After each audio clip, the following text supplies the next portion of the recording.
não contém glúten.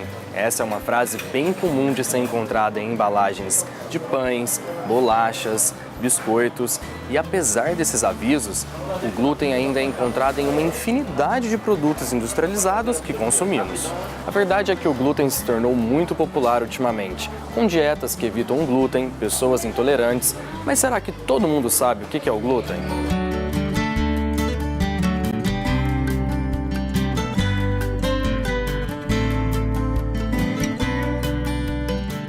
Olha, o glúten é uma proteína que está presente em muitos alimentos, geralmente quase sempre em cereais, né? Os mais comuns são trigo, aveia, o centeio, a cevada e o malte, que é um produto do centeio.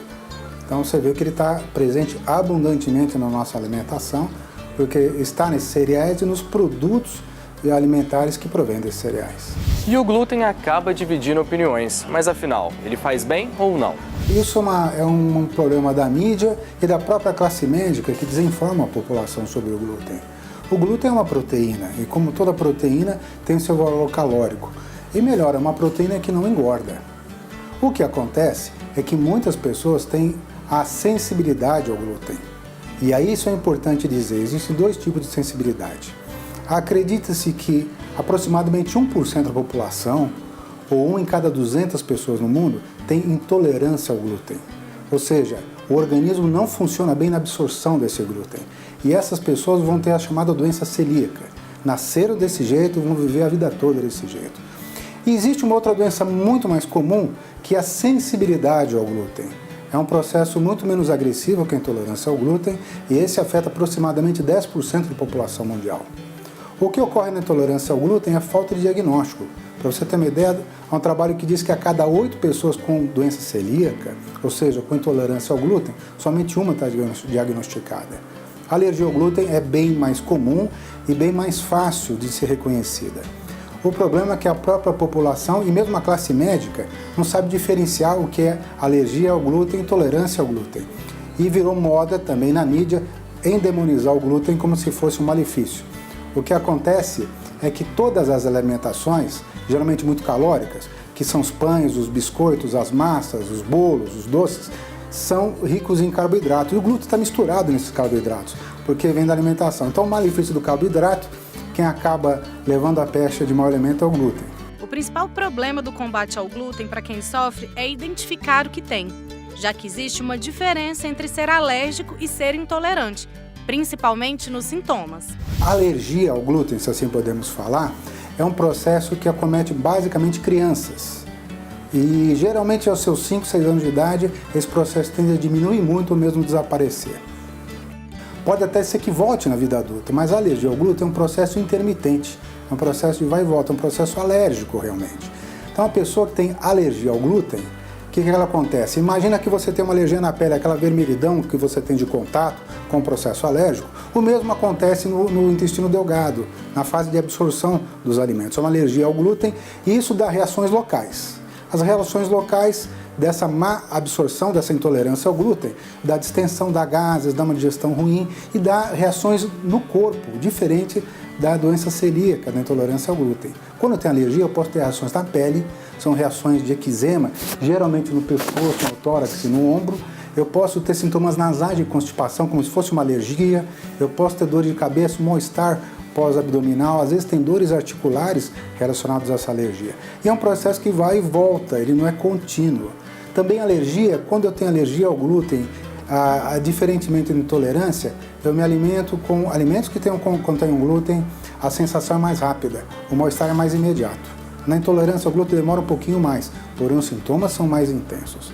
Na intolerância ao glúten, eu posso ter os mesmos sintomas, aí que vem a confusão. Eu posso ter dor abdominal, posso ter constipação, posso ter diarreia, mal-estar. Agora, os sintomas são mais intensos na intolerância. Seja na alergia ou na intolerância, a pessoa tem sintomas que acompanham a sua má absorção.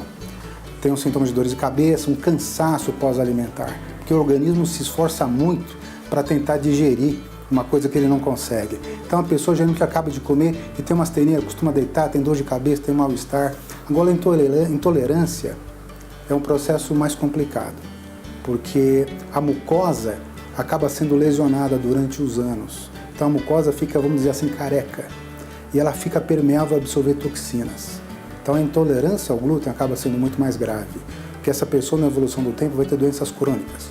Ela tem uma perda de peso, as pessoas podem ter anemia cronicamente, pode ter diarreia crônica com falta de sais minerais.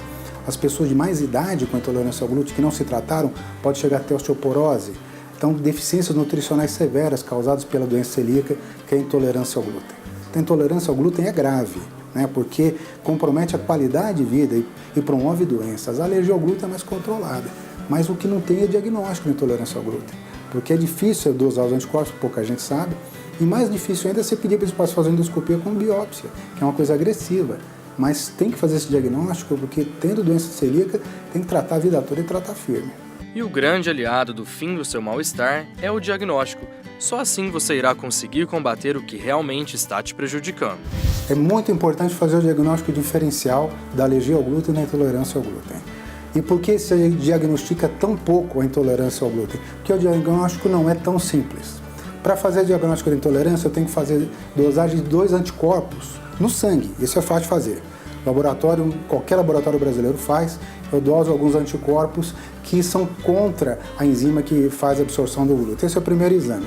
E o segundo, mais difícil, eu tenho que fazer uma endoscopia com uma biópsia em 3 a 4 pontinhos do duodeno para confirmar essa atrofia ou essa hipotrofia do tecido. Feito isso, achando as enzimas com diagnóstico positivo, fazendo uma biópsia que mostre que a mucosa do duodeno está hipotrofiada, aí eu faço o diagnóstico de intolerância ao glúten, que é a doença celíaca. Isso é importante porque essa pessoa vai ter que ter um acompanhamento muito mais rigoroso o resto da vida. A alergia ao glúten, como eu te falei, às vezes ela é autodelimitada, ela desaparece sozinha. Em ambos os casos, o importante é retirar totalmente o glúten da dieta dessas pessoas. Se a intolerância, mesmo a intolerância ao glúten, que é a doença celíaca, for diagnosticado mais precocemente, e a alergia ao glúten, seja leve ou seja intensa, tendo o diagnóstico, por isso que é importante fazer o diagnóstico precoce e correto, a pessoa vive absolutamente bem e normal, contanto que você retire o glúten da dieta dessas pessoas. O tratamento tanto para a intolerância quanto a alergia é evitar o glúten. E você pode fazer isso mudando a sua alimentação, passando a comer comida de verdade. Nós temos que primeiro tratar a causa, né? Como eu falei para você, o mais importante é tirar o glúten dessa dieta. E onde que está presente o glúten? Nos cereais, trigo, aveia, centeio e cevada, como eu te falei. Então eu tenho que os alimentos que não contêm glúten. Graças a Deus, todas as frutas, os legumes, o leite, a carne, nada disso contém glúten, né? Industrializados eu sei que pode ter. Então, para a nossa infelicidade, o glúten aparece muito como misturante, como emulsificante. Então você tem iogurte com glúten, você tem alimentos lácteos que você não imagina que contém glúten. Todos os alimentos industrializados, como meio de emulsificação, podem conter glúten. Isso estava disseminado. Agora, com o povo percebendo que existe muita gente com sensibilidade ao glúten, hoje os alimentos falam não contém glúten. Você tem que realmente os alimentos que não contêm glúten.